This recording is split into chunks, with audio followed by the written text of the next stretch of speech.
নমস্কার, আমি ডক্টর দীপানিতা পাল, homeopathy consultant. আজ এই ভিডিওটির মাধ্যমে আলোচনা করব যে পিত্তথলিতে পাথর হয়েছে সেটা বুঝবেন কি করে এবং পিত্তথলিতে পাথর কেন গঠিত হয়।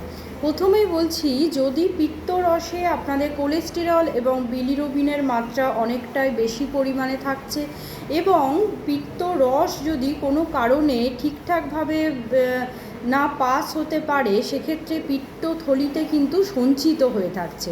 সেটা পরবর্তীকালে যদি কোলেস্টেরল বেশি থাকে সেটা কঠিনে পরিণত হচ্ছে এবং স্টোনে পরিণত হচ্ছে। অনেক সময় দেখা যাচ্ছে এই পিত্তথলির ফাংশনটা অনেক সময় ডিস্টার্ব করে যাচ্ছে বা পিত্তথলিতে যে পেশিগুলো থাকছে সেই পেশিগুলোর কার্যকারিতা হ্রাস পাচ্ছে। তার ফলে ওই পেশি সংকোচনের মাধ্যমে আমাদের যে পিত্তরসটা বেরিয়ে আসে সেটা কিন্তু বেরোচ্ছে না। তার ফলে ওই যে পিত্তথলির মধ্যেই পিত্তরসটা সঞ্চিত হয়ে যাচ্ছে। সেই কারণেই দেখা যাচ্ছে সেখানে যদি কোলেস্টেরল বেশি থাকে, বিলিরুবিনের পরিমাণ অনেকটাই বেশি থাকে, সেক্ষেত্রে সেটা কিন্তু স্টোনে রূপান্তরিত হচ্ছে।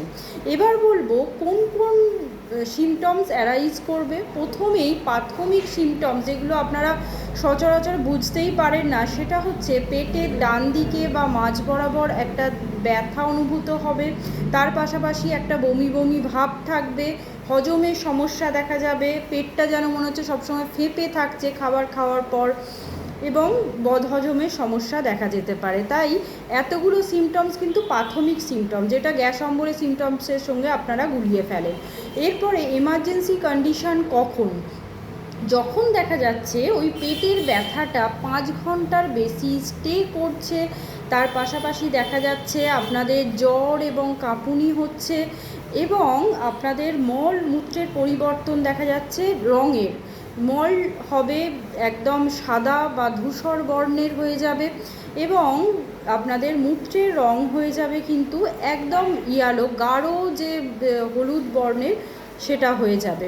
তার পাশাপাশি যেটা দেখা যাবে, আমাদের ত্বক কিন্তু হলুদ হয়ে যাবে, চোখের যে সাদা অংশ সেটা আপনারা হলুদ দেখবেন। এইগুলো কিন্তু আপনাদের হচ্ছে এমার্জেন্সি কন্ডিশান। এইগুলো হলে অবশ্যই কিন্তু সঙ্গে সঙ্গে আপনারা ডাক্তারের কনসালটেশন নেবেন এবং আপনাদের যদি ইউএসজি করা হয়, ইউএসজির মাধ্যমেই আপনারা ডিটেক্ট করতে পারবেন যে আপনাদের পিত্তথলিতে পাথর হয়েছে কি হয়নি।